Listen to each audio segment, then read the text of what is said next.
And now to introduce our speaker. Sabine Mayer-Patzel, a Jungian analyst, was born in South Africa. She has a master's degree in environmental sciences from ETH Zurich, was trained as a Waldorf school teacher in Germany, taught chemistry at Waldorf schools from 2009 to 2019, and also has worked as a copy editor. In 2001, she started her training at the Research and Training Center for Depth Psychology, according to C.G. Jung and Marie-Louise von Franz in Zurich, where she has lectured about the Greek myth of Andromeda, the Pleiades, and the symbolism of the star constellations Pegasus and Aquarius. Since 2018, she has also been in charge of the administration of the center. And since we get so many of our speakers from the center, and all of the speakers next fall are coming from the center, we really have to give a big thank you to Sabine for administering this. Sabine practices as a Jungian analyst in Überlingen, Germany. Last summer, she completed her diploma thesis on the changing symbol of the dragon and the dragon baby, and this is what she will be talking about to us today. Take it away, Sabine.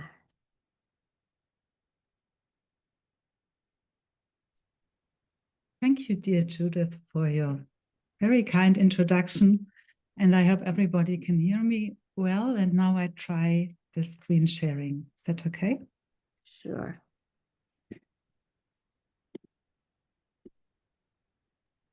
So now you see the wrong thing, I think.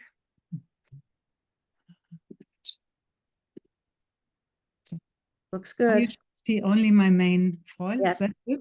looks good. Okay. So I want to thank you very much also for inviting me. And I must say that that the most work for the training of those analysts that are speaking now also at the Orange County Club is done by the board of the center. So just want to add this to your introduction. So I have the subject today about the dragon baby and riding the dragon and the changes in an archetypal image. And I just want to explain a bit to the image that I added to the presentation online. You see, this is a prayer book of about 1500. And here you see Saint Margaret, and she's said to climb out of the dragon. And I took this because here you see a little dragon that is sneaking or looking out of this kind of open door. And you see the big dragon, and he's looking up to her, and she's looking to him in a kind of a kind way. And I felt this not only as a besieging the dragon, what it also should depict when she comes out of the dragon, because he swallowed her earlier, but also about this potential of relating to the dragon, about which I will now continue a bit more. So, and now I want to just give an overview about the different aspects I want to go in. The one is about telling you this finding out about old and modern dragon stories. And then there are a lot of dreams, some dreams I found where dragon babies or little dragons are coming up. And as I was, when I was dealing with the Andromeda myth, I also was thinking about the slaying the dragon topic. And I was not so much satisfied with the slaying of the dragon because I thought, well, with Jungian psychology, we always learn it's not the solution to just destroy the bad or evil, but that we have to integrate it. So how do we find this in modern myth? What modern stories do we have that help to come to a new attitude towards that? And there I was, thus I was also dealing with the questions of how to tame the dragon. Oh, sorry. and historical aspects where we find this. And then I also noticed a strong motive of riding the dragon, which is in modern stories, it seems to me to be all over the place. So I looked up what is the background of dragon riding in Asia and in Europe. And then I also want to focus about the connection of this dragon fight or different dragon motive, dragon stories to Western development of consciousness in opposition to nature. So you see this dragon as a dreadful being that can swallow humans, that needs to be killed, is very common in medieval ages, like here in Great Britain, in Christchurch, in Kent.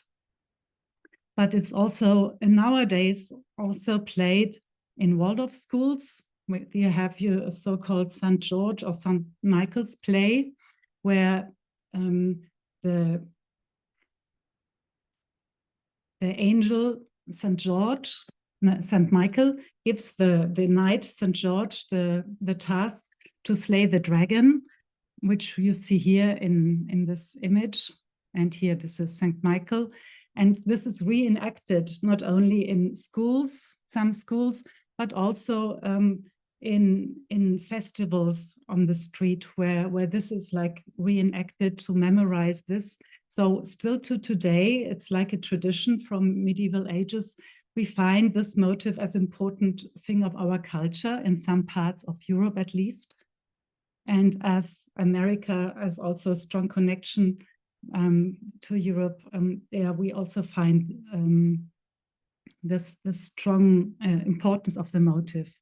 We also have it in alchemy, this demand of slaying the dragon, but so this is the main motive. And I found it's an unsolved question of dealing with evil. How else could this be, as I just mentioned? And I want to quote Jung about dealing with evil. He says, "The destructive powers are also within us. The more unconscious they are, the more dangerous they are. We are threatened from within as well as from without. We cannot destroy the enemy by force. We should not even try, because he is, so to speak, identical with our unconscious, which contains the instincts and all the germs of future development. The unconscious must be integrated slowly and without violence, and with the necessary respect for our ethical values." So this is again to give you these, slaying the dragon as an important part of our culture, and what Jung says we should integrate slowly. So how can we do this? And I was also looking for images for that, and I received this image from Irene Gerber from Zurich, from the club. In her office is this image where you could feel kind of, it's not only piercing the dragon, but also coming into contact between both. So when I did my research on the dragon slaying motives and where one could, where I would feel to go into more deeply, I noticed that this main motive of slaying the dragon was very elaborate in Middle Ages and Renaissance, this overcoming the dragon. And I mentioned already St. George, and literary research shows that between the 12th century and the 16th century, this was very elaborate. And there were only a few stories, which I will mention a bit later, about female saints that are taming the dragon. They don't destroy the dragon. They lead the dragon on a leash.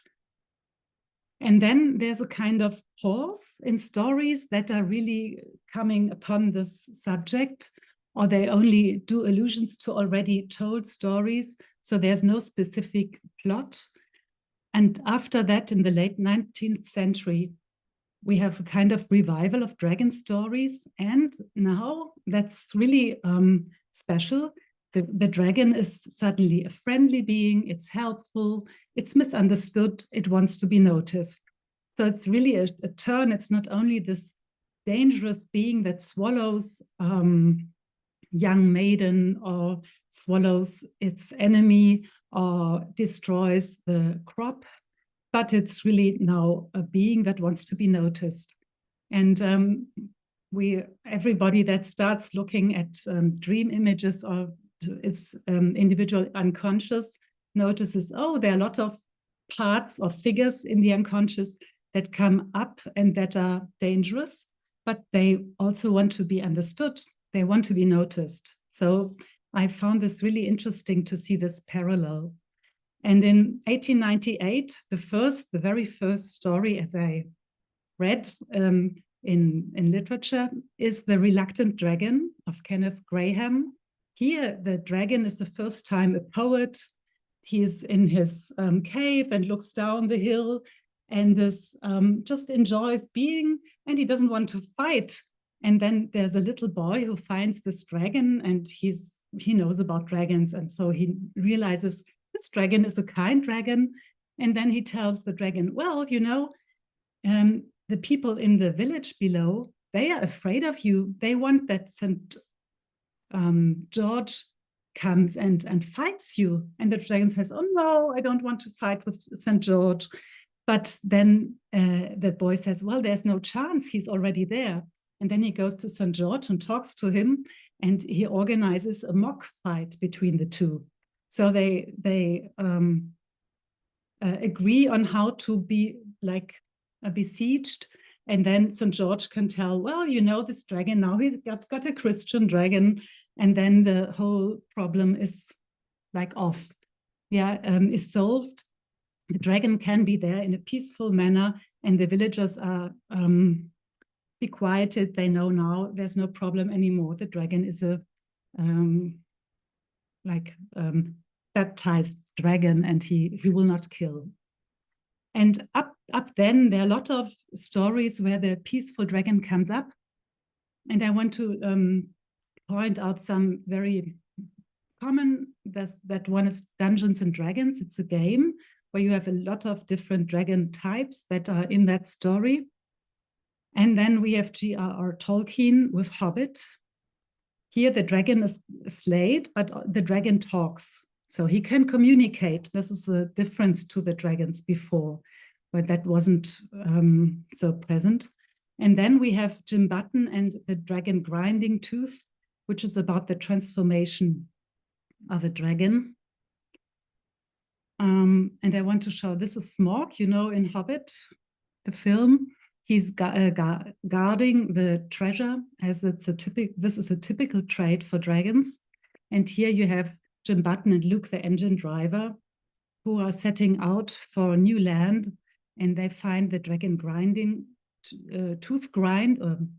tooth, who has kept the little Princess Lizzie from China, and they catch the dragon. They can trick him and bind him and take him back to China through a long water travel through a river. And there, this dragon gets transformed after a year of sleep into the dragon of wisdom, and can tell the little Jim Button where he can find some more land for his island. And later on, Jim Button becomes the new king, and Lizzie his princess. So want to point out some reasons. Why did this change? It's a sudden change. And I was wondering, what could this be? And I noticed, oh, there are some other people that do literature studies, and they notice, oh, this is a change. And there are some explanations. The one is like a longing for the reconnection to external nature, but also for inner nature, that began with the 20th century. So we see the one is like increased industrialization and technization of life. This brought up, you know, this detached even more from nature, and brought up a longing for more naturalness and nativeness in many people. And many artists were inspired by North Africa or Asia, by traveling. We have sinology, like, the translator of the I Ching, who was very, he knew about and brought this wisdom or knowledge to Europe. And there in Asia, we find the benevolent, the auspicious, and wise dragon. So there, people could come into contact with another idea of the dragon. And then also with a different worldview, like cyclic processes, synchronistic events, and Taoism, where the opposites always belong together. So I got a very, very good explanation of Asian thinking that is from a Korean woman that is also at the center. And she said, in English, a draw is something to draw.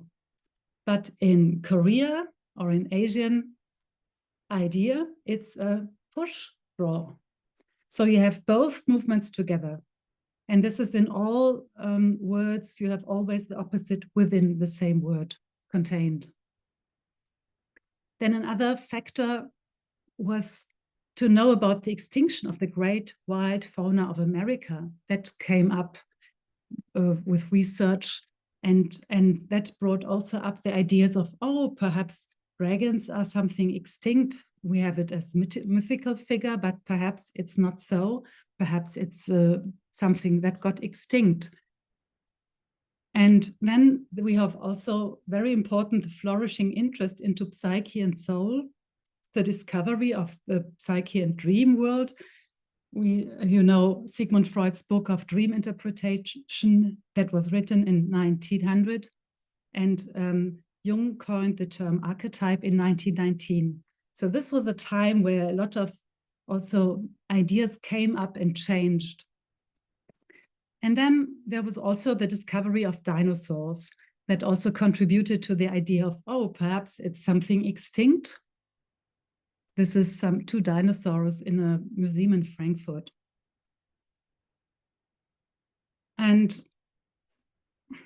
one also realized that dinosaurs are warm-blooded beings. Earlier, one thought that dragons are reptilian, so cold-blooded. That's something that is a being that is far away from our notion. But as warm-blooded beings, they are a bit closer to humans. And this also contributed to a reduced fear of dragons. One had more the idea of, they are relatives. They are not so foreign for our feeling. And then we had First World War and emancipation of women, what brought up fight and war as a barbaric, not heroic thing. So fighting the hero was no more so positive as before. It was a big question mark. Is this really what we want to have? What we have as ideal? And the emancipation of women, that men felt, well, they don't only wait passively for me as hero. So this also relativized this conquering the hero. Another part of this change of stories, and this is really important, I think, it's the concern for the soul of the child. One wanted to protect children from violence and cruelty. So this is an underestimation of evil. And we see a lot of stories, like somebody gave me this little dragon. It's a child story, and he's just like any figure in a child story. It's not specially that he's a dragon. Just he's able to. It's even a water. He can protect against fire. So this is the danger of invalidating evil by trivializing it. So you see these different tendencies that contributed for this change in the dragon stories in the last about 120 years. Yeah, and I also noticed a change in society in the 21st century, where like the good and evil dichotomy was like weakened, such in a way that living out the bad is accepted. Perhaps you know this advertisement for ice cream from Magnum. It calls the 7 sins. It's envy, gluttony, lust, laziness, greed, vanity, and revenge. So there's a kind of playing with this, what in earlier times were considered as deadly sins. Also, lying is accepted, stinginess is cool, such things. The church loses members. We also have a search for new spiritual forms in Buddhism, Taoism. And then there's also, at the one side, a fascination and obsession by matter, which is exploited as nature and suppressed, but also a movement aiming at respect for nature, that like care for animal welfare, that has been growing a lot in the last years. And also environmental protection and climate protection. It is contested, how much should it be? But this question is very present. Then we have individuals that care for one's own body, try to keep it healthy, and at the same time track their blood pressure. So it's also a technical approach to the own body. This is something ambivalent. The modern consciousness is, I feel, tries in some parts of our life, we try to descend from the throne of arrogance. We also consider animals as more intelligent than we thought before, for example. And then we have a lot of collective presumption towards nature. So there's a big tension in this. So we can summarize the changes in our zeitgeist, which considers the reality of evil a bit more.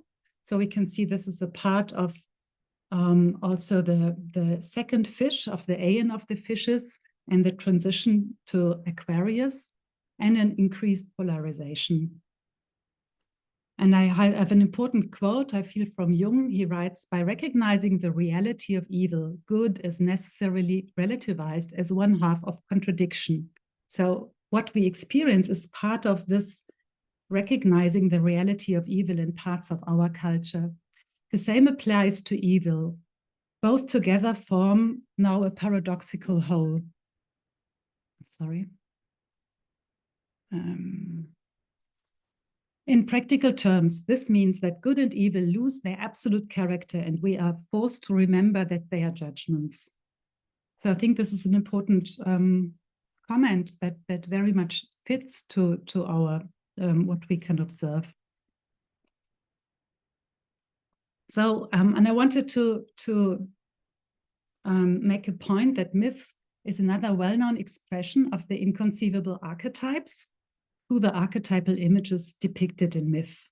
So we experience the archetype in these images and in these stories, and they are cultural and time-related differences. And so when we see that there is a variation in these stories, so we can conclude that there's also a change in our cultural awareness. So for the introduction to this changing of the storytelling, we can notice. Okay, now I want to come to modern dreams on dragon babies. The one is the helpful dragon, then a dream of fighting and feeding the dragon, and then I have a dream about taking care of a small dragon child. And another important dream is that one of Zosimos, who's fighting the dragon. But I think we won't be able to go on to that. For that, I can refer to a book of the Kala series of Theodor Abt, who dealt with that in its Kala 3 and 2. You find remarks onto that story. So I have a dream of about 50-year-old woman who was in a big situation of distress, and she dreamt the dragon baby can save the world. And it's a very short dream, so it's we have two motives. The one is save the world, and the other is the dragon and dragon baby. And saving the world points to an all-threatening danger or catastrophe. Like that can be in one's own reality of life, the change in partnership or work, for example, can be physical earth, climate change, or humanity where we have had corona at that time or wars. And the experience behind that dream is the fundamental form of existence will end. So it's like end of the world or everything is lost. And that was like the situation of that woman. So the dream points to there's a fundamental change, which brings up saving the world means also bringing up a new world. But at the moment, this is in danger of collapsing. And the dream brings up, it's not a hero, but it's a dragon baby. This is the surprising message of rescue. And we can consider the dragon here as a very powerful, emotionally charged complex, like relationship or marriage problems. And we see this enormous energy behind feelings of anger, helplessness, hopelessness, or envy. We can conclude that this might be in the back. And the dragon is also represents an energy and strength that is hidden behind, like, for example, this depressive mood of helplessness and hopelessness. Or, now the dragon baby compared to the dragon is now not this overwhelming emotional complex, but it's a young form, and it's not so threatening as a young baby. A baby is dependent on being cared for.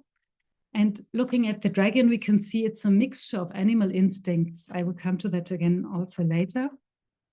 It's cold and warm-blooded. It has earth in its body, but with the wings, it's also air. So we can consider this might be first impulses that when they are seen and when one notices them and reacts to them, then they can be world-saving. But it can also be something still chaotic and unnatural, mixed up, opposites that are mingled and that are very creative because it contains everything. It's like a huge potential. And this can have a monstrous potential, but as baby, it's still in a way one human can relate to it.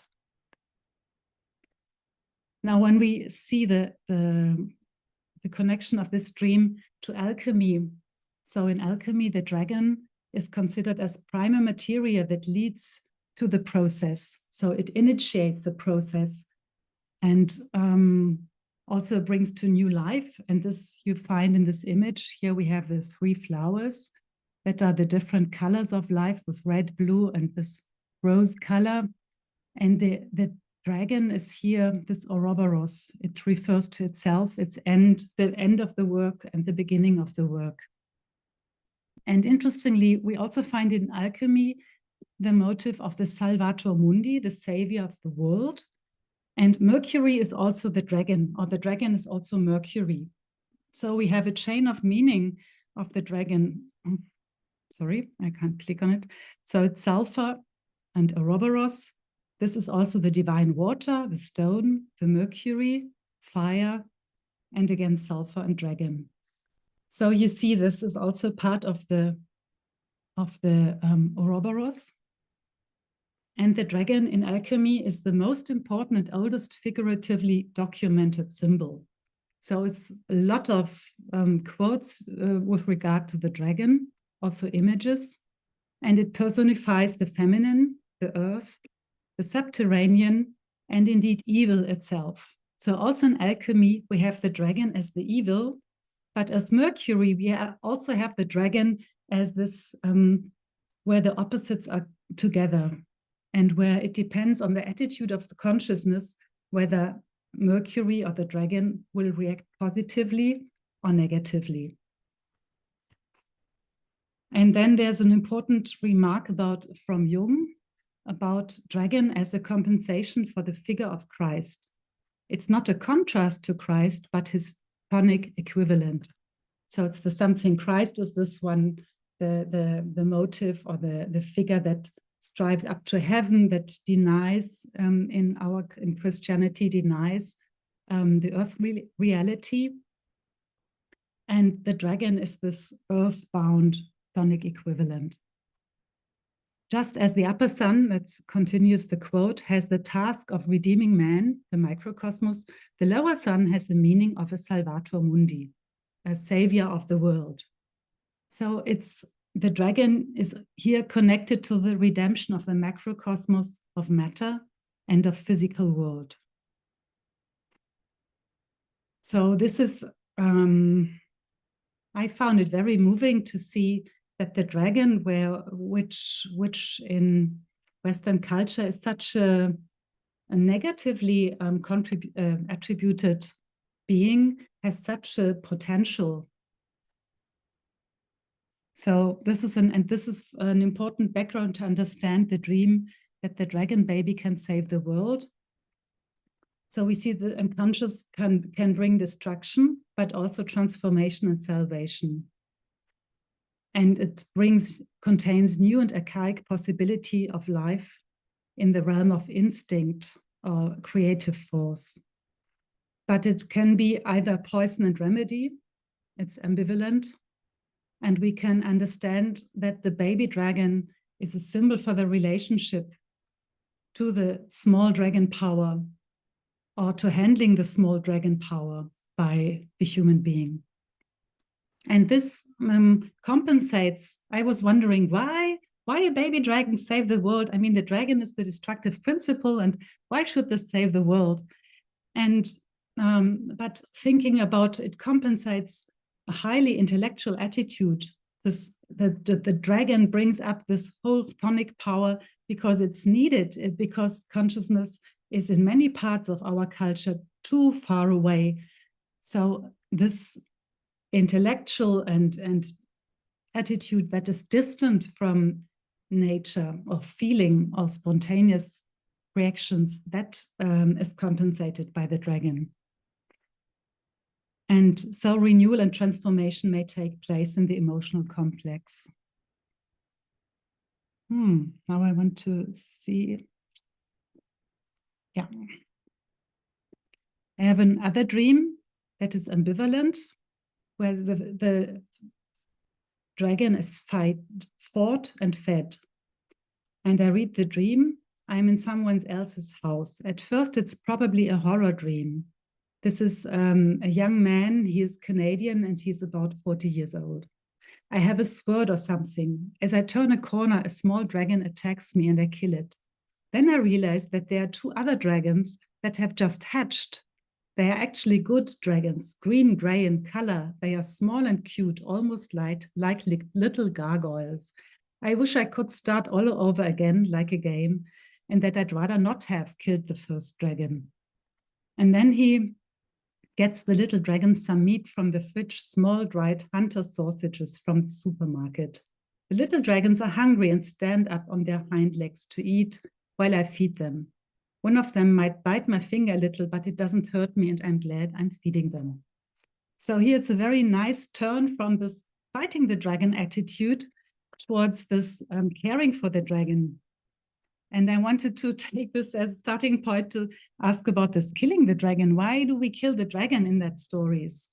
And it's a kind of saving or protecting consciousness against such overwhelming instincts or emotions, a separation from unconscious urges, and defending against a destructive force, because there's always a danger of falling back into unconsciousness, because consciousness needs to be achieved with some force and with some cultivation, and there's always the danger of falling back. Then we have the demand for a male consciousness of development, separating from the mother. And then, like we had this dragon Smog before, there's a chance to gain a treasure that is kept by the dragon. And this we have always when there's a female that is like hidden or kept by the dragon and she's freed. Now I want to shortly talk about what is a dragon. I mean, that we have the same conception about dragon. So in Western culture, you find it's always a composed or mixed being. with wings. It is horned. It has a tail, 4 legs, breathing fire. So it's like different animals coming together. And it's often a serpent-like creature that's really, really large. That's why I think the dinosaurs are so appropriate, because they are the largest animals we can find. They are in remote areas very often, and they are antagonists of divine or heroic warriors. And in Egypt and Greece, they are the enemy of the sun god. And as I already said, the dragon is guarding like water sources, treasures. He can guard the underworld, temple, also city. And he's a knowledgeable being, like Jim Button we had, but also Fafnir in the Germanic story. And then there's an important storyboard or story trait about storm gods slaying the giant serpent. And you find this in nearly all Indo-European and Near Eastern mythologies. So dragon, there is a nature force that either brings too much water or retains the water. So very often a dragon is a kind of reptile. Here we have when you ask about what's a natural dragon, so it's Komodo dragon called, a lizard in Indonesia. He's considered as a living dragon, but he has no wings and so on. And then we have also the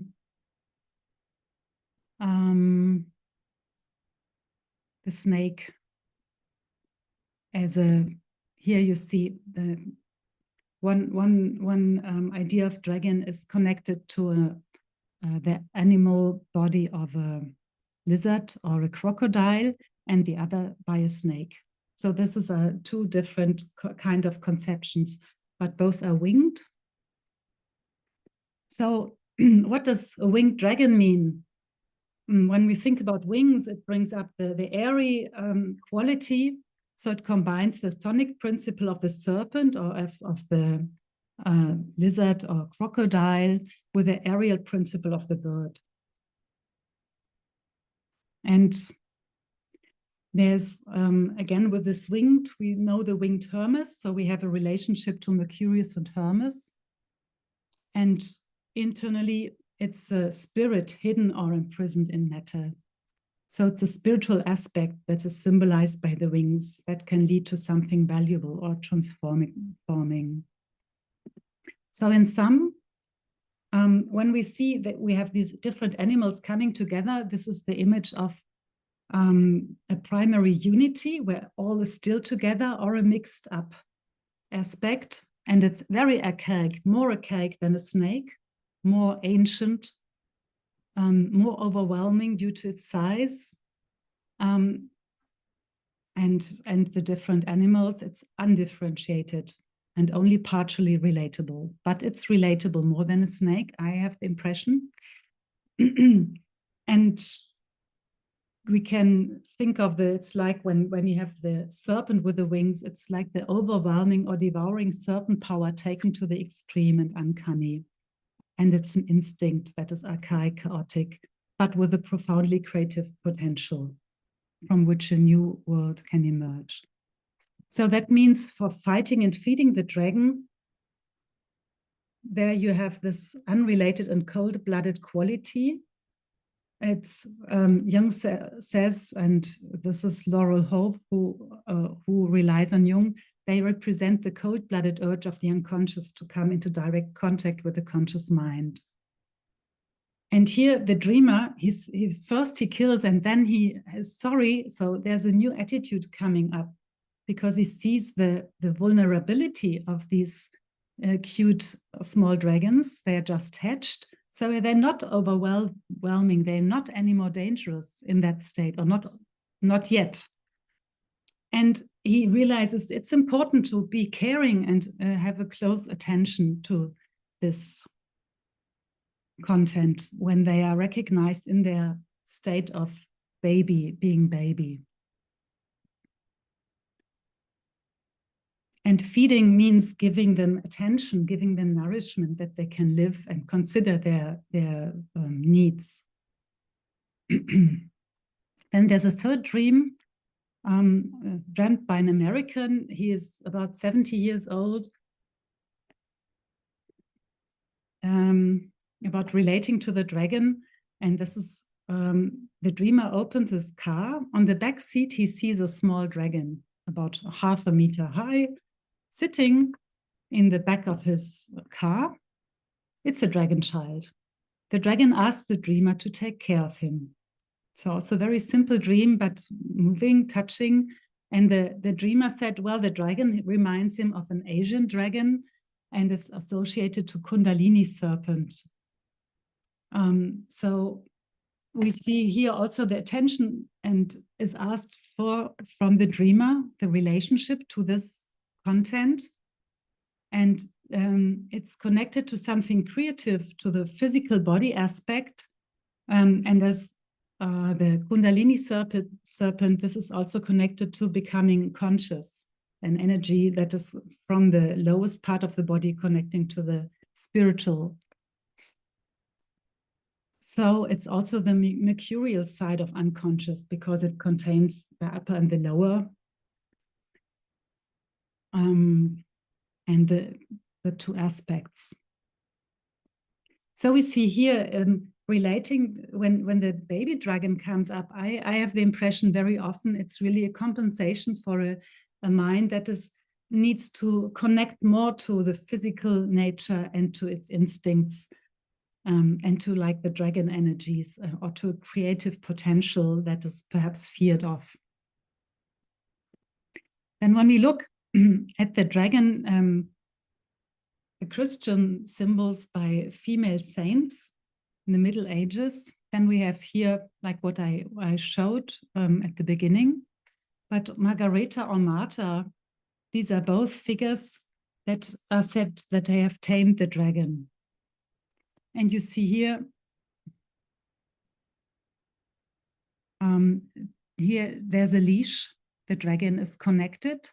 So having a leash on the dragon means that it's controlled, when the range is not anywhere, but it's just a limited range for this dragon, and it's like a pet, and she's connected with a finger, she points to it. It's not this domination, it's a relationship. You also have some Swiss images here where you see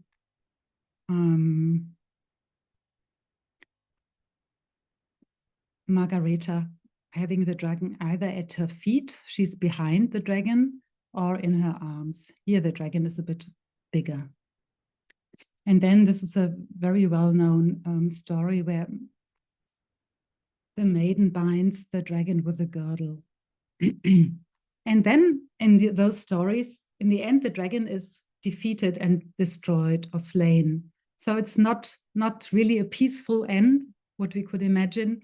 It's the way of the female. I have the impression, the female principle that relates and is able to tame the dragon by Christian images here. But in the end, the fear in that time was too big, so it had to be destroyed, or it needed the destruction to contain the conscious attitude. So leash, I said, is to be connected, considers the dragon nature, and prayer or cross or faith that these saints use in order to tame the dragon can be viewed as a spiritual attitude, as piety, but also as Christian values, namely love to this content that it could be overwhelming, but with this lovingly affectionate attitude, it can be contained, this dark side. And this could also mean the endurance and suffering that is part of our Christian myth as well. So, now I want to come to the motive of riding the dragon, the wild animal, because this is a part, a story or motive that is found in many books at the moment. I will come to that. And I want to look at the sources in China and also where we can find this in Middle Ages in our own culture. So I want to start with one story motive, which I like very much. The film How to Tame Your Dragon by Cressida Cowell. You see, she wrote or published the books in 2003 until 2015. And then they were made films out of this. And it tells the story. There are dragons of all sorts. They are like the pest, and they are extreme danger. They need to be killed. That's the idea of that Viking-like culture. And Hiccup, you see him here, it's the anti-hero. He's clumsy, is considered to be not capable. He's no dragon killer. And he realizes everything what we know about dragons is wrong, because he happens to hurt this dragon so that one of his back wings is cut. And then he befriends himself with this dragon and makes him a second back wing. And so he learns to ride and to steer that back wing so they can fly together. And in the end, he also knows his peculiarities, that is not only his, but for all the dragons, that he likes being scratched at the skin like this and like, oh, how nice. And he fears of striped fish, for example. And the whole group of young boys that want to be dragon slayers, in the end, they fight a huge dragon monster that is much bigger than these dragons. And this night dragon and other dragons had to feed that monster. So together with his boys and the dragons, they fight now this really, really huge and big dragon monster and succeed in that. So I was very much touched about this story, about how he relates to that dragon and then becomes a new king with this new attitude. No more killing, but relating and riding. And then we have from Christopher Paolini, Aragon, where the hero is being selected by a dragon. He can participate in the dragon power, communicate with the dragon, and he saves the world from the oppressive or bad ruler. I'm sorry, something went in here. So they form a new unity and are very powerful. And another story motive is from Rebecca Jarros, Fourth Wing. It's rather recently, 2023, written, a heroess and heroes are chosen by a dangerous dragon. Here, it's still, the dragon keeps to be dangerous. Also for Paolini in Aragon, the dragon is still something, a being that is fearful and dangerous. And especially in Fourth Wing, they always have to take care that they have the right attitude towards the dragon, that they don't get destroyed. But it brings forth some individual, very special and powerful traits of the dragon rider when they are connected. So dragon and rider protect the country against evil forces. They can communicate, and the dragons are always superior. So for me, I mean, you can look out more. It's like House of the Dragons. This is a TV series you might know. It's where this riding the dragon is very, very present now in our culture, in our stories we have told around, in modern stories. So where does it come from that now we can ride the dragon? I mean, this seems to be a rather new idea. And when I did some research, I found some sources for this motive of riding the dragon. What you see here is a Chinese tomb 6,450 years old. Here, the dragon is made of clam shells that are placed beside the dead body. And it's in Henan province. It was called a swamp called Sishuipu, something like that. You see here a drawing of that situation where you have that dragon. And close by, there's several other tombs And in one of the tombs you see here, this is a drawing also of shells that are lying around. Here you have a dragon, and this is a human being sitting on the dragon. And this is not only, you know, far pulled by the hairs, as we say. It's not a crazy idea that somebody projected into it, but there's a, we can consider that in China, the dragon is a totem figure of Chinese nation. And the dragon and the tiger are connected to an ancient Chinese zodiac system. And there's a lot of graves where the excavation work brings up, oh, this is a tiger and this is a dragon. I can just quote this. I don't see it myself, I must confess, but this riding the dragon is indeed something we find in Chinese culture, because we have, like on vases, here's a Tang Dynasty painting of a female immortal being riding on a dragon, and she's surrounded by lotus, or both are surrounded by lotus flowers. So the dragon is placed beside the death because it leads to the beyond. It's the energy that carries the dead person to the spirits.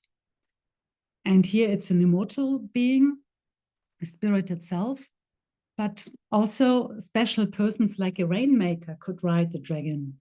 So this is Rain Master Yushi. He's riding the dragon on a Song dynasty, a stone carving of Song dynasty. So you see, this is a very old idea of this spiritual power that the dragon has. And we still find the dragon in China and in the East as a wingless. This is just different. It's wingless. Nevertheless, he can go up to the sky. That's no problem. A serpentine being with above average intelligence. And here it's celebrated every year. You have dragon dances, and there's always these round objects like a pearl or the sun that is connected to them. Here's another image where you see this big dragon that is moving around, and here's the pearl or the egg. So I need to see that I keep my time. Okay. So the dragon in China is a male principle of cosmic order. It's creative and dynamic and a force to move or realize things. It can also be electric charge, is also connected to violent weather phenomena like hail, snow, rain, thunder, or lightning. And it's sometimes the dangerous power, but also the creative power. So it's always both. It brings chaos and order. And it's mainly benevolent as divinity of rivers and lakes and of meteorological phenomena. It can move the waters. And in the I Ching, we have the dragon as the creative principle par excellence. So, and there's also the aspect of the one line, arrogant dragon will have cause to repent.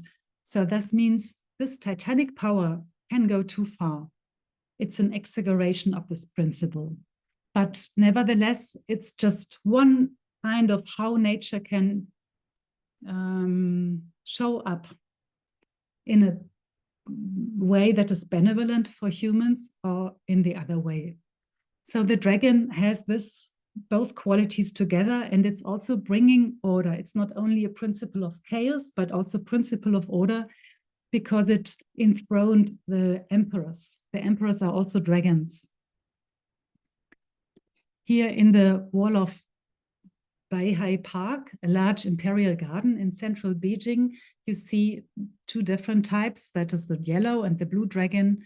And again, this pearl in between of them.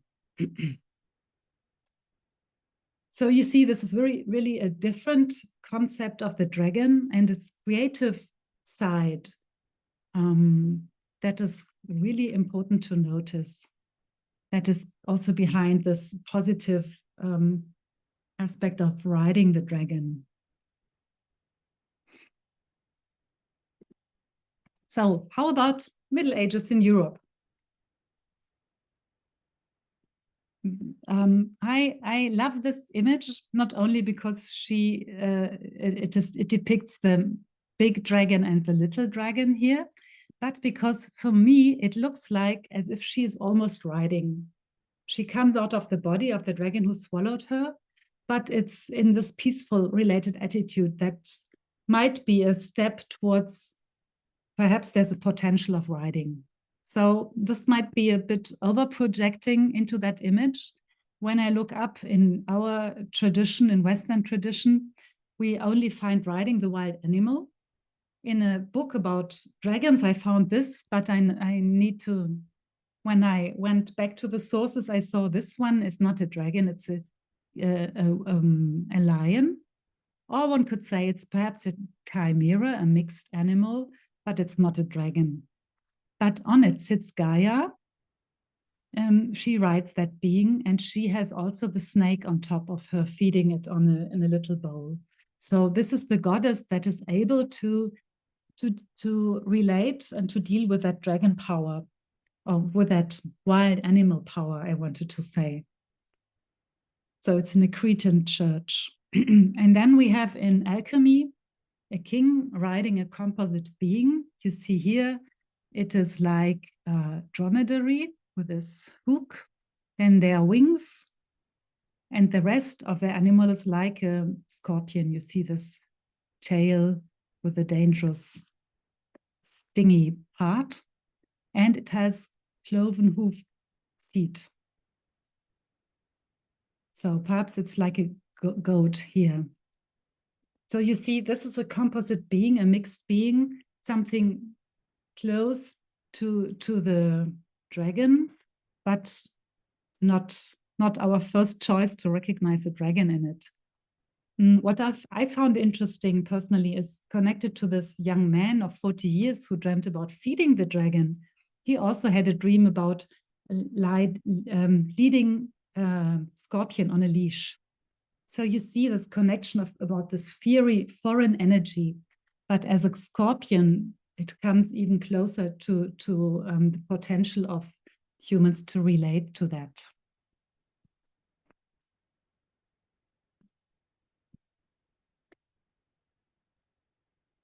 So what does it mean to ride the dragon? Riding can be an image of, or is an image of being in control. This can either be oppressive, so we dictate our will onto that ridden animal, or responsive. So it demands certain behavior from the animal that is ridden, or restricts certain behavior of that animal. Don't go here, but go there, or be quick, or be slow.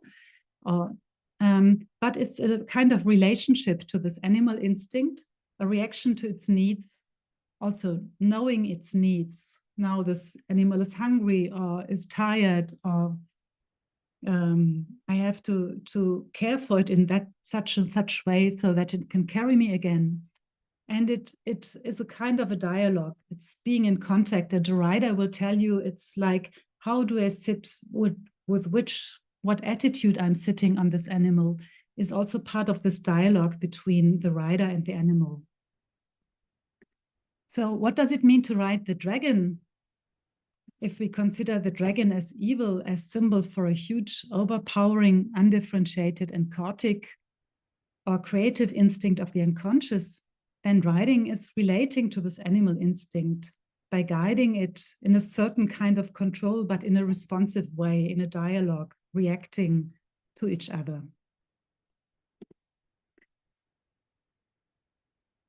So this is now about these different aspects and images that in my eyes form a new myth. But now the question is, why did we always stick to this dragon fight for so long? What is the point of that? And when we look up different stories about slaying the dragon, then there's one main motive in Sumer that I find is like a prototype of slaying the dragon. This is Tiamat and Marduk. So Tiamat is the great, great mother dragon and the source of all life, also chaotic waters. And she has created all beings on the world. And she's married to Abzu, but there's Ea or Enki, it's a son of her, and he kills Abzu. So Tiamat is really, really angry and annoyed and swears, I will take revenge. I will kill all my offspring. It's like this overreaction. They are all nothing. I will have to delete them, to kill them. And she sets out for killing them. But there's Marduk, also son of her, and he achieves in killing Tiamat. Here you see Tiamat in a snake-like shape. The other images where she has feet is more like a dragon, and this is Marduk killing her.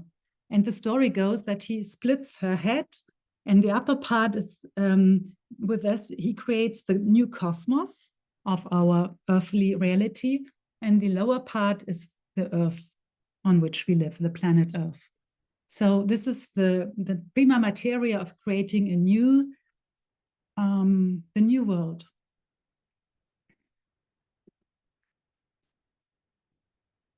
So Marduk's battle against this creative primordial chaos and world mother Tiamat creates the cosmos, the earth, and our whole known world. And Marduk is here a solar principle, and we can see it for our humans, human nature. It was important. He had to kill this primordial mother. He had to kind of control this chaos and order the world physically, but also we can see it as an inner structuring. And we see there parallels, like the Egyptian sun god and crew overcomes Apophis, Apep. It's also a snake-like dragon or a monster. Or in Greek, there's Zeus slaying Python. And Python is called Drakina in Greek. This is dragoness. It's a child of Mother Earth. So it's also this tonic quality. And there are many more myths.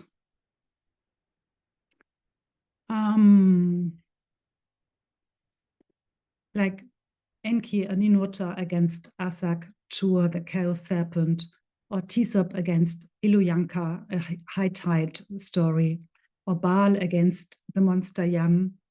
You have also Mithra or Vritra against Ahi or Adi Dahaka in Iran, Indra Vishnu against Vritra in India. So this is really a very, very fundamental story of creating a new world and order out of the existing world. And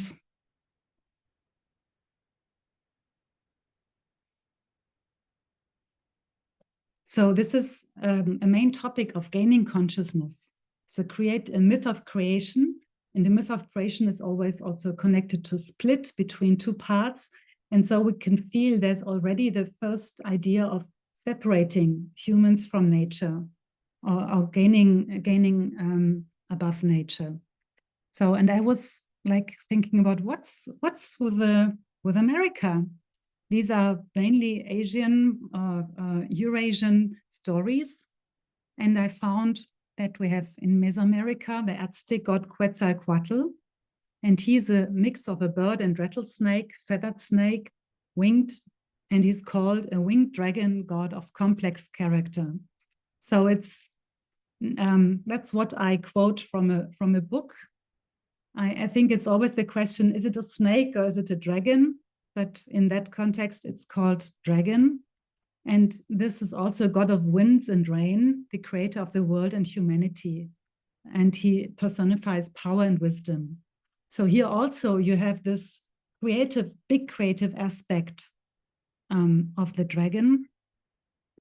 And then we have in New Zealand, Marakihau. This is a monster who lives in a cave.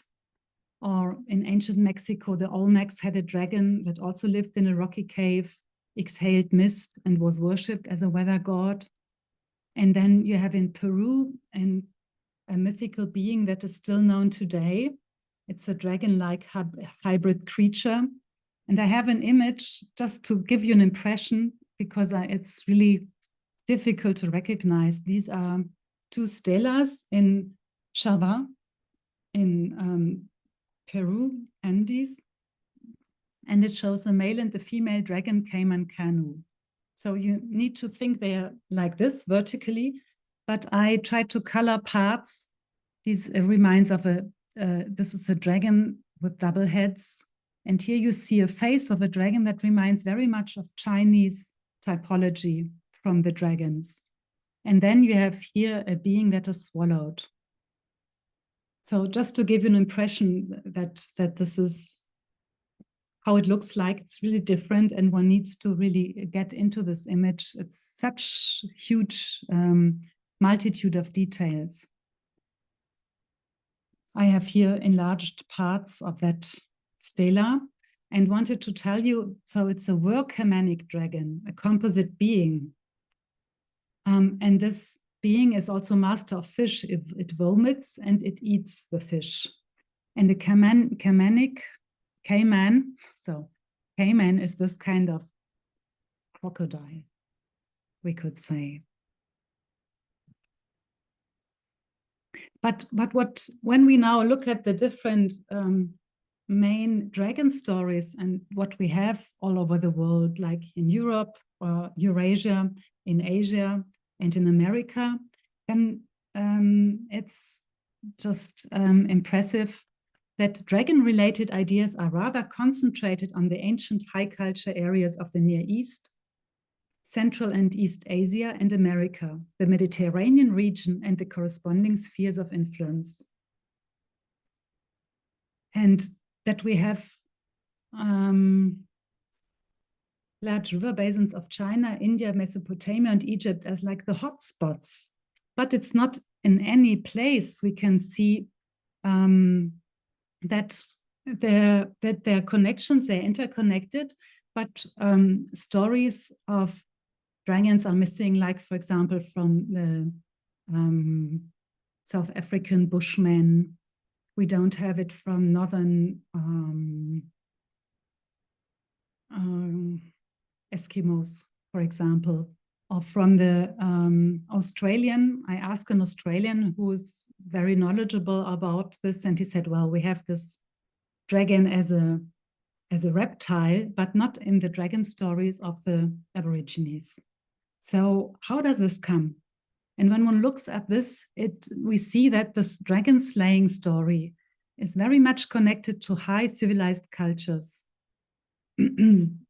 Like from this area here of Sumer and Mesopotamian Semitic area.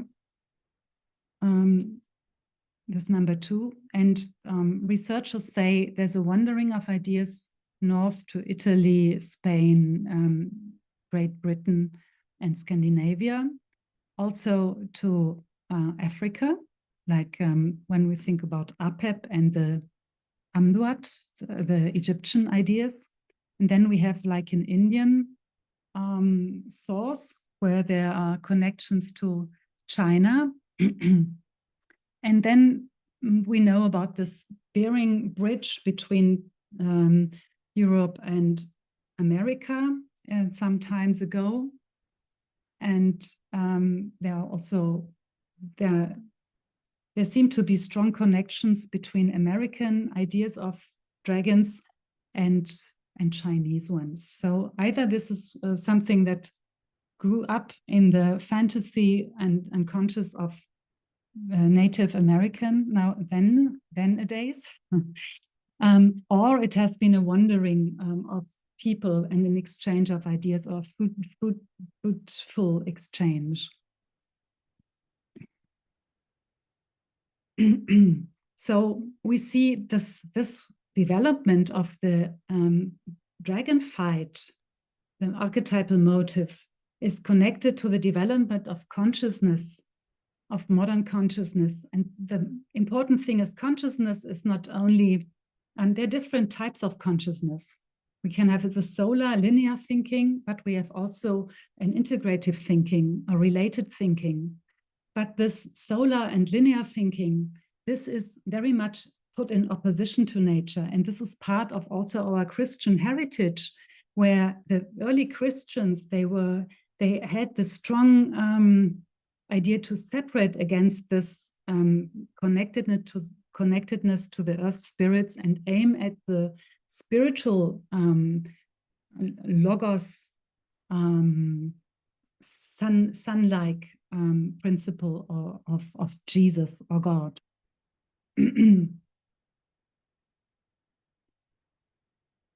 Yeah, this is again a summary of what I said, where we find the dragons or we don't find the dragon fight stories.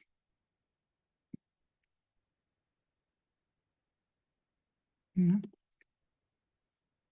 Okay, so we can conclude that this dragon fight stories is really an important aspect of this archetype of becoming conscious, creation of consciousness, because fighting the dragon also meant a recreation of the world, because the world was like ordered by having agriculture, having water systems, or drying swamps. So this was a way of dealing with nature and detaching from the nature principles, managing nature, so to say.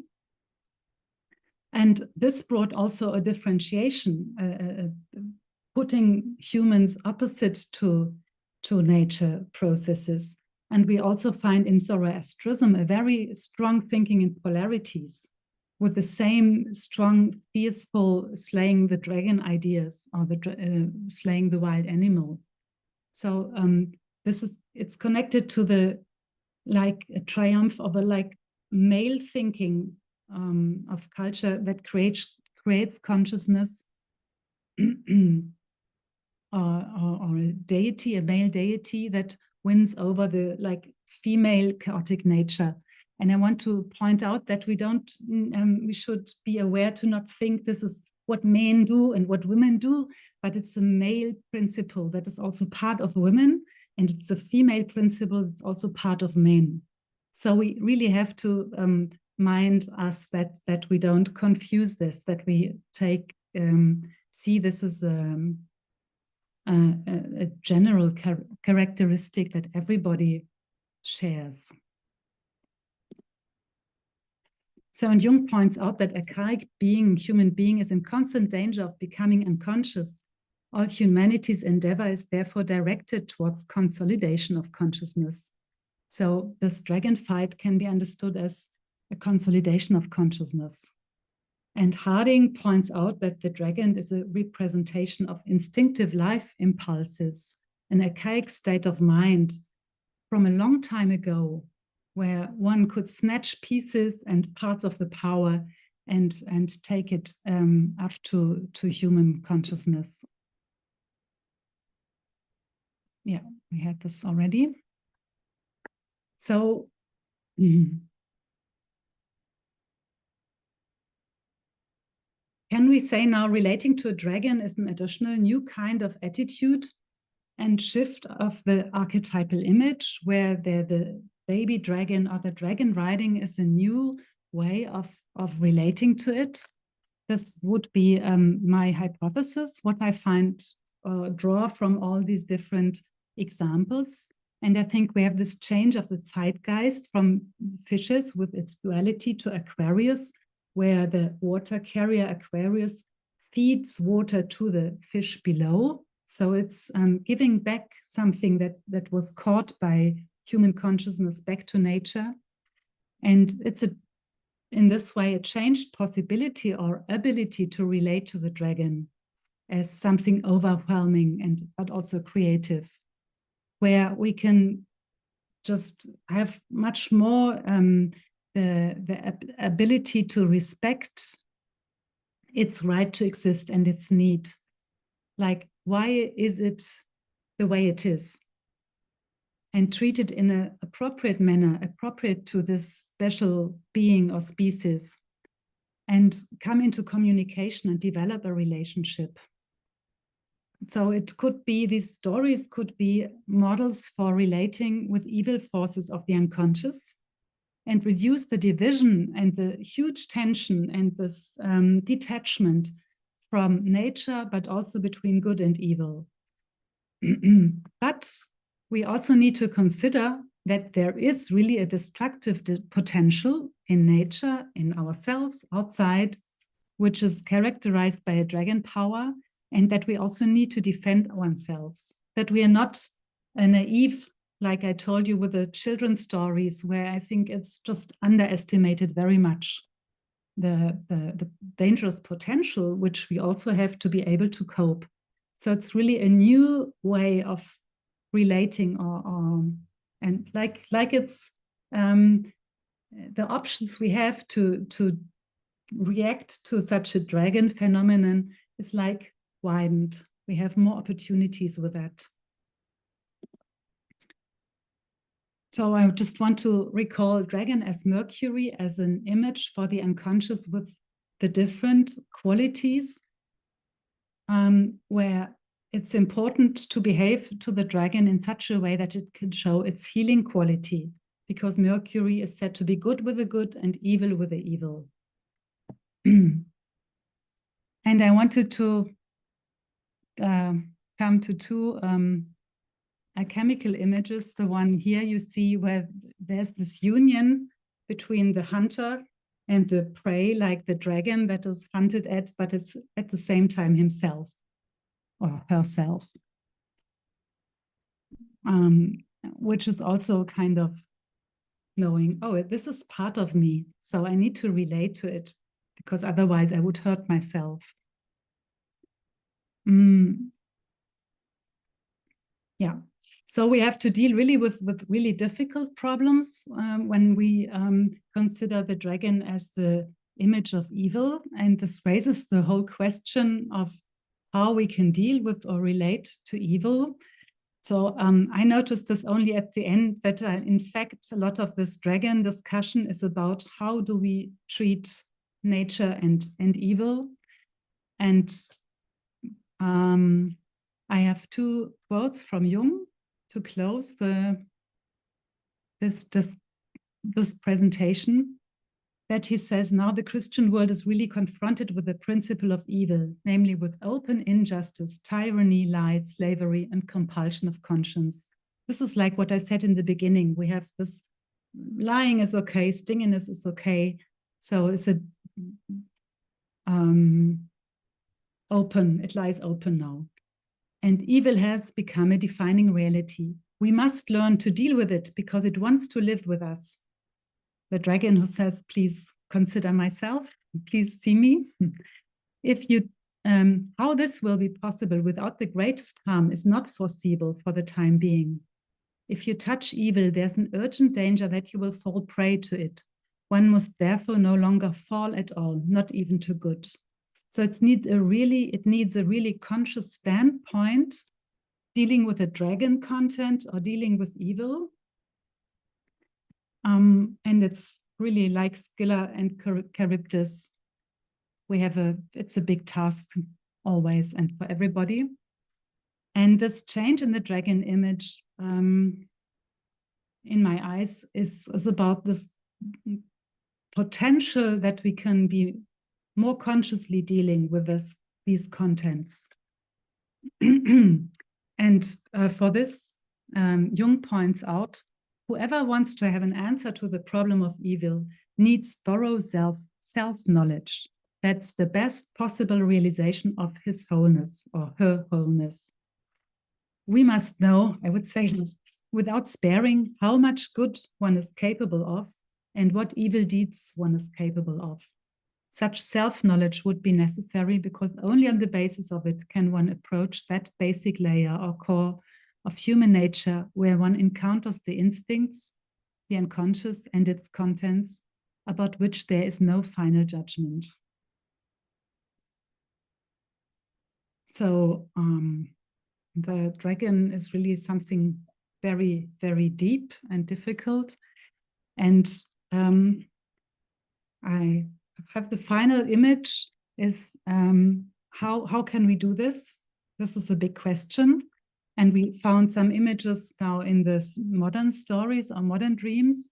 But in alchemy, it seems there's really a treasure of different ways of dealing that is I didn't find in modern dreams yet. And this is the transformation in the retort. So here you have the dragon and a snake together in a vessel. And this is the sad alchemist who is pointing to this and has closed the vessel, and that we can, this is also a way of dealing with a dragon content, to keep it in the vessel and to watch it and see for a transformation. And there's evidence of like I had the book, I just want to tell it because I'm so touched by a male, Marika Henriquez. She has been a traumatized girl. Like with 9 years, she was in open hiding in during Nazi time.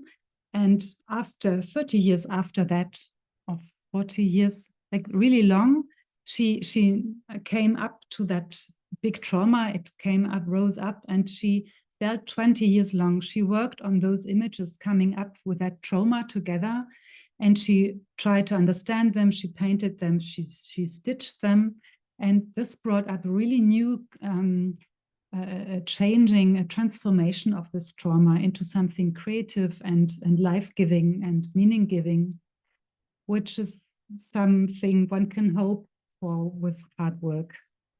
So I thank you for your attention, and I hope I didn't overdo too much my time, and I'm open for questions. Thank you. Oh, I need to stop the sharing. Abbrechen. How do I do this? Judy, can you help me? Can you just found it? You have to do it up. There you go. Yeah. You did it. Thank Thank you. That's just a lot of food for thought there. And I want to point out that our last lecture was on evil, and I would not have Yes. guessed that these two could be so complementary, but they certainly are. So I encourage that video of Lionel Corbett's wonderful talk on evil is on our YouTube channel, and encourage people to watch that, make connections to the dragon. We have a number of raised hands. Also, somebody just sent me something in chat. Oh, so hold on a second. Let me organize this. Okay, Virginia Barrett, you are first. Yes. Well, thank you, Sabine, for a summary of this rich and wonderful topic. I so enjoyed your talk. It reminded me that my sister, who was maybe 12 at the time that she got her bicycle, had just seen a movie from Japan called Rodan, which was about a supersonic pterodactyl. And she named her bicycle Rodan. She was having some problems with being bullied in grade school. She was a very outspoken kid and loved science fiction. But I think being able to ride this bike named Rodan helped her deal with her fears. It made her feel safer somehow. I also thought about a movie that came out maybe 15, 20 years ago called Water Horse, which was a wonderful children's movie about a boy who had lost his father during World War II. So you have the dark background of World War II, but he's living with his mother on the edge of the lake, and he finds this what looks like a stone, but it hatches, and a water serpent is a baby. And he feeds it, and it takes to the water and becomes a full-sized water serpent. And he rides it to, I think it was to keep enemy submarines out of his lake or something like that. But I thought it was a wonderful version of the same theme. Thank you. That's interesting. I'm curious to watch these movies. Yeah, thank you. It's a good addition. I think there's so many stories to be known and to contribute. That's really valuable to get another approach. Thank you. Herminia Gomez, who had trouble seeing your images, apparently. She wrote me, but nobody else wrote me that, so I'm not sure what was going on. Go ahead, Herminia. Hello, thank you so much. I'm just so delighted with your presentation. Several synchronous events occurred around the dragon. I had a dream about leaping onto the back of a dragon and then petting its head and its neck. And it transformed into an elephant. And I was sitting on the back of the elephant and I was washing its back. And so I'm not going to go into the whole dream, but that was a part of it. And I also, there was a book club selection, that a book club that I belonged to, and the selection that they had chosen was When Women Were Dragons. And what's the title? Excuse me, When Women Were Dragons. And I was really tickled when I saw that because of the synchronicity of it.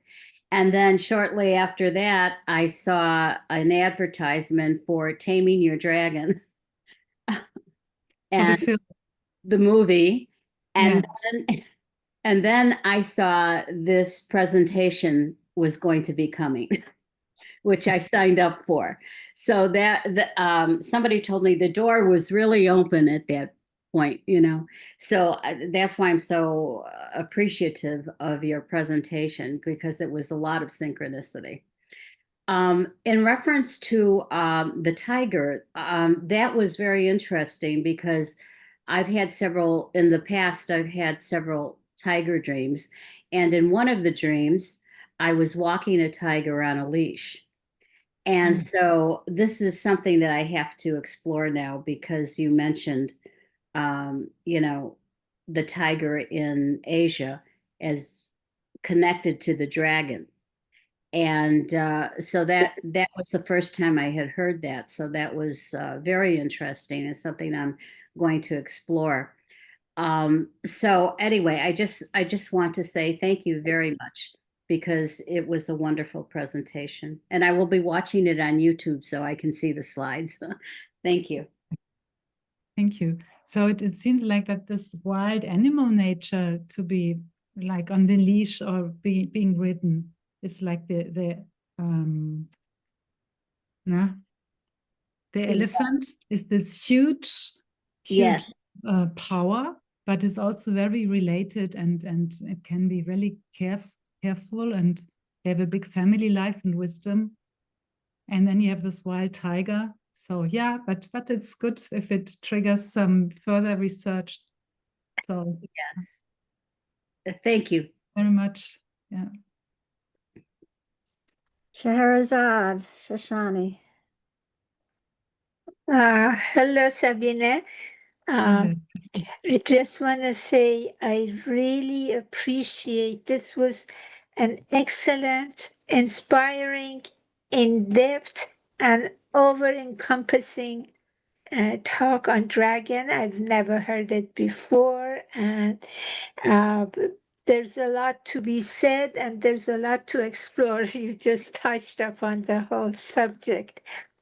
And I'm reminded of a period in my life where I had many dragon dreams, and actually none of them were ferocious or attacking. One of them was even a very big, bright blue dragon, like a toy, but we were engaging. So anyway, your talk inspired me to go back and review some of those dreams. Now, I understand that dealing with the dragon is about individuals' approach to the unconscious. Now, you said this is my question, in Chinese or Asian mythology, the dragon is a male. And then when you went to Mesopotamia and talked about the myth of Tiamat, and then how Marduk has to, well, it shows, well, it's a feminine. She's the creatrix. She has created the existence, the world. And when she is enraged, the masculine principle has to come and kill it. But again, as its body, the head becomes the cosmos, the body becomes the earth. So in a way, she relives in some way, but can we say that in Eastern mythology, a dragon could be female? Is not the male principle like in Chinese astrology? In what? Where? Okay, in Chinese astrology, Yeah. in Asia, it's male Yeah. principle. Can we say that in Middle Eastern or Mesopotamian, Eastern mythology, it can represent female or female and male, as far as the mythology goes? This is a very good question. I'm not sure if it's really in the Asian realm, if it's really only male, because it's connected to there are different types of dragons, and they're connected to different areas of the sky also. So it developed into a huge system, and I'm not sure if it's really male female, or if they're not combining both because of thinking with the yin yang principle, but when it raises, it's like the dynamic principle. So and yes, in Mesopotamian and all the related stories, it is very often a female, but when you think of Apophis in the Egyptian, I think this is a male, or it's not so relevant if it's male or female. It's more the adversive force. And so I wouldn't boil it down to a clear-cut concept. I would rather keep it open and think of it as a force that has both potentials. Right. Okay, and I have a question. You related the dragon to Zoroastrianism. I've never heard of this ever before. I relate the bull and slaying the bull by Mithras, but not the dragon. Where can I read? Where can I find more information on this to read, or what can you tell me a little bit about? Yes. I had a book where this question was dealt with, and also related to consciousness. And there it was the point that in Zoroastrianism you have this clear-cut light and dark duality. Yes. And then you have the slaying of the bull, and this is related to the slaying of the dragon. But I have to look it up again, and I give you the source, I think, because I didn't go so far into it, but I was impressed by this duality that is very similar to the Christian myth. Thank you so much. Lovely I will try to presentation. find it and send it by email. Yeah, thank you so very much. Thank you for your questions. It's really sure. inspiring. Thank you. Next, we have Sylvia Aliante. Yes, thank you. I appreciate your presentation a lot, and I was curious. I work with sand play, and I have this question in my mind, in my soul for many years. I work with sand play, and I saw in the children place appeared this story spontaneous for the female, for the young Boys. children, and the female create spontaneous the story where they put the dragon in this story, how you present it today. And I was surprised with this. They tame riding dragons, little girl or a female, a young female or mature female, using the same play in their story, in their inner story, this aspect. And I was surprised, and when I saw the title of your seminar, I said yes, I want to be in dialogue with you, because I saw this. And thank you very much for your presentation, clarify for me a lot of things. And yes, I want to mention in Sand Play appear this this image, spontaneous in the psyche of the female uh, um, girl or female, young female. Yeah. So that would mean that it's really a different approach of the female consciousness, the growing consciousness of female and of the growing consciousness of male, which Yes. corresponds to our development of culture, and also, yeah, these special stories about the female saints. That's really interesting. Yes, Yeah. I saw in spontaneous way put inside this question I observed, and you. Yes, I have the same observation as you, not like this, but thank you very much for your presentation. Helped me a lot to understand more their stories. Thank you. For sharing this experience. That's really interesting. Yeah. And also related with the water, I have a girl, a little girl, who put tame the dragon and put near the fountain to have the water to be related with the water of life. Mm. Not in only to ride riding the dragon, ride the dragon. No, related with this force, and who help her to be in touch with this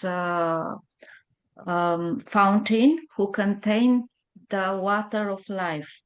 Mm-hmm. That's Thank you very much. Think of the dragon with this, the Chinese dragon with this round sphere. This can also be a stone, and the stone is this having this water of life. You have this also in alchemy, that the stone gives the water of life. So this might be a connection also between the two. Yeah. Yeah. Thank you. Great to observe this in sand play. Yeah. Yes, in sand play. Thank you. So many connections we're having. Tata Kokanashi, I'm probably not pronouncing that right. You actually pronounce it very well. So, Sabine, thank you so much for the presentation. And I particularly wanted to thank you about elaborating on the different themes of how the dragon is portrayed in different cultures.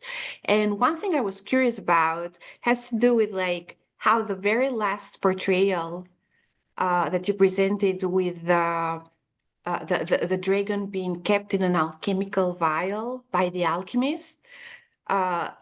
I don't know if that was just by chance or if there was more thought behind it, but I noticed like maybe you didn't choose to elaborate on that particular image as much as all the other ones.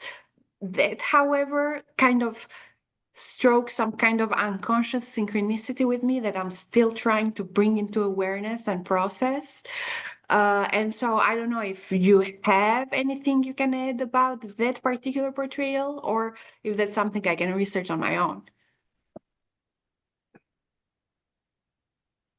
So that's a difficult question because the alchemical myth of variants are huge. And I chose the others because they were like more dominant and prominent. But I think that the alchemical myth that brings up other variants that are not in the modern mind so much. And the alchemical vessel, you find this very elaborate in many books. If you look them through with images, where you have the vessel and you have also the tiger or the lion and the different the vessel as a means of distilling the realm where the soup gets distilled to the something of clear essence, like the spirit from the alcoholic spirit. So this is having to work in the vessel is the main motive in alchemy. And sometimes it's the dragon that is also transformed or can be cut.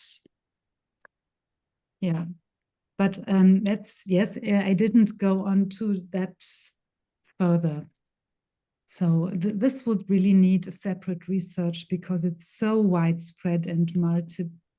And we also always have to, I have to take care that I don't get overwhelmed with all the different options, but to stick to some main parts that I wanted to present and not to overload it too much. But thank you. Thank you. And I think you did a very good job of that. Mandana Chambers. Sabine, thank you so much. I cannot tell you how much I thoroughly enjoyed your presentation. Now, I want to put a little bit of pressure on you and say, please publish it so we can read it. Oh, okay. You know, no pressure, but I wanted to say, as you were talking, I remembered when I first started analysis, like within the first month, I had a massive dream that scared the living daylights out of me.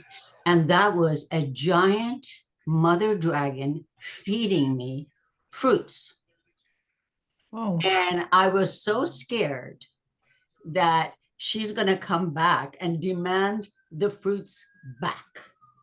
So I was trying to reject the fruit. And I remember my analyst told me at the time, don't be stupid. You never reject what the unconscious gives you. Now you have to work on your fear. Years later, I had another dream where I am in a cabin in the woods and there is this baby dragon, green baby dragon, and he looks so beautiful and I'm so in love with him. And I try to pet him and then he bites my index finger.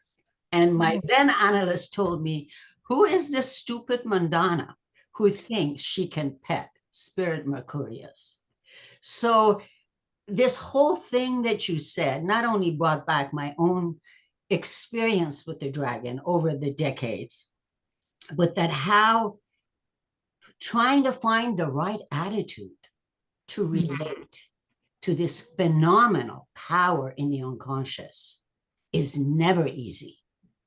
It's so difficult to not go to extremes, get inflated and think you can pet Spirit Mercurius, or be so terrified of the richness of the unconscious that's offered to you because you're afraid you're going to have to pay back. So I just thought, because you talked about feeding the dragon, but here the dragon was feeding. Yes. I just wanted to share that. And thank you so much for the presentation. Well, thank you, Mandana. That's a really good compliment to what I brought up, because it's so important, is finding the right attitude. That's really very, very tricky. Yeah, thank you. Lynn Parta. Yes, thank you so much for this really excellent overview and how you explained it so in so much detail. I lived in Switzerland for quite a while, and I wanted to mention that I wondered whether you have heard of the Martigny. In the town of Martigny, there was an excavation of the Roman Forum that brought out a panel that showed what the mythic mysteries were like. And I don't know whether you've ever seen that, but it is really fascinating because it does deal with the woman who has the light and the woman who is not the light.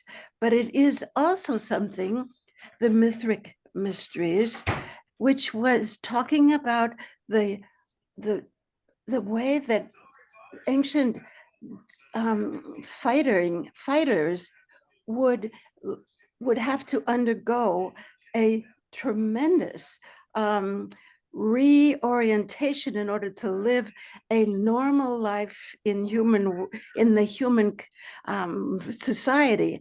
And I think you would find that even a little bit even more in the area that you are talking about. But did you know that in Martigny as well, there were 3 different religions? A natural religion, which was because that in Martigny, and actually a little bit outside, it's actually closer to Saint Maurice, there's a stream, the streams of the Drance River come together, so that there was a place there for the natural religions to have their meeting place. Then there was also the mythic group that was living together until the 3rd century, when Diocletian ordered the Black African Roman soldiers to begin the pogroms, I call them, but the killing of Christians. And this is really where the Saint Anselm story of how those in the painting, in the windows, to be able to see these extraordinary stories about how they refused to fight and were killed. But this all is part of being in Switzerland, which is so extraordinary.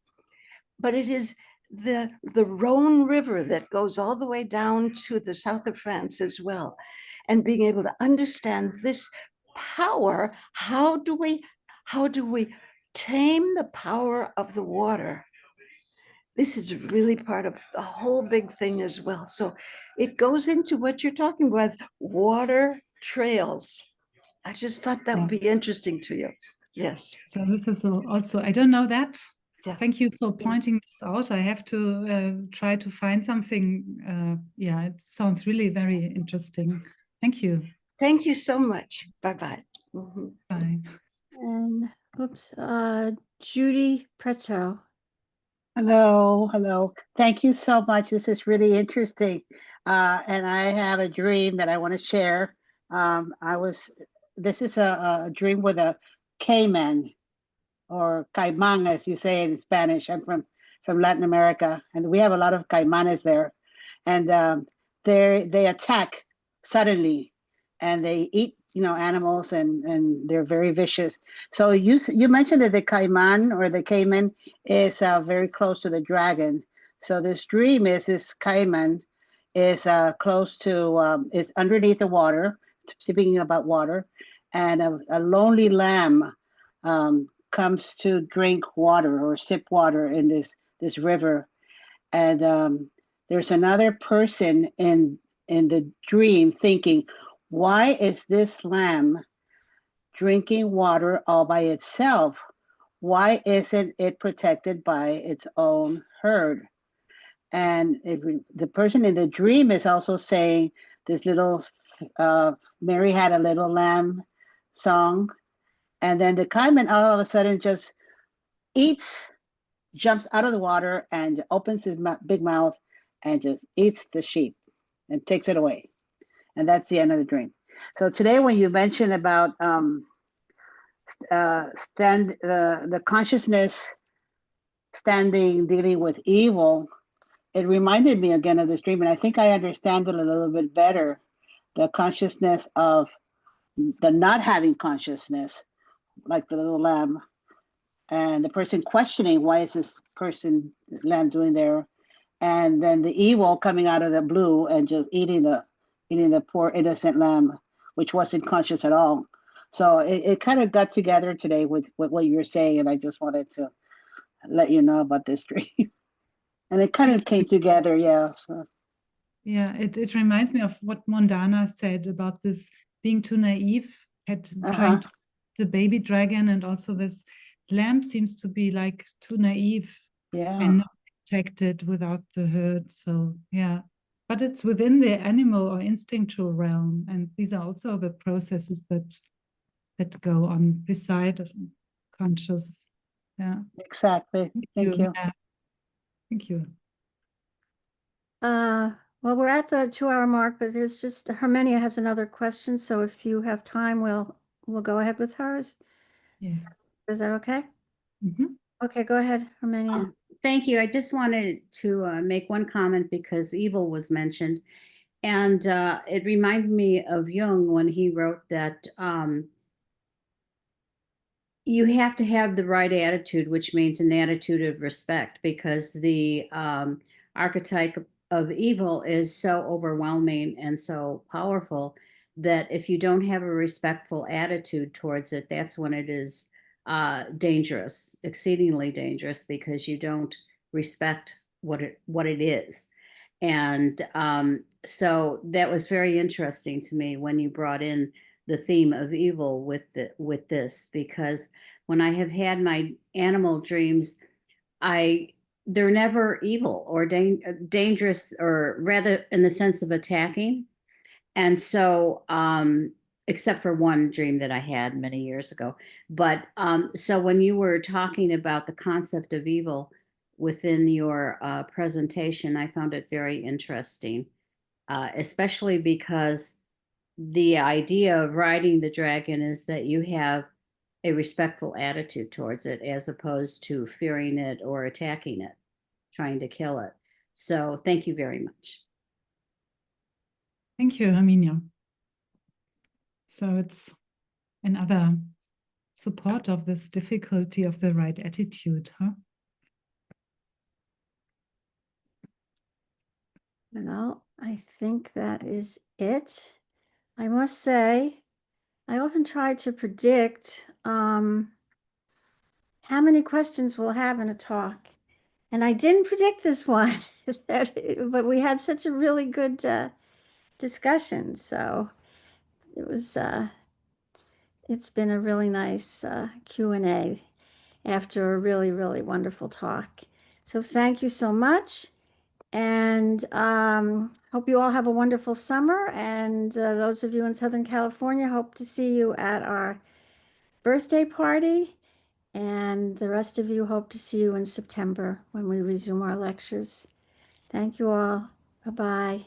Thank you all together. Bye.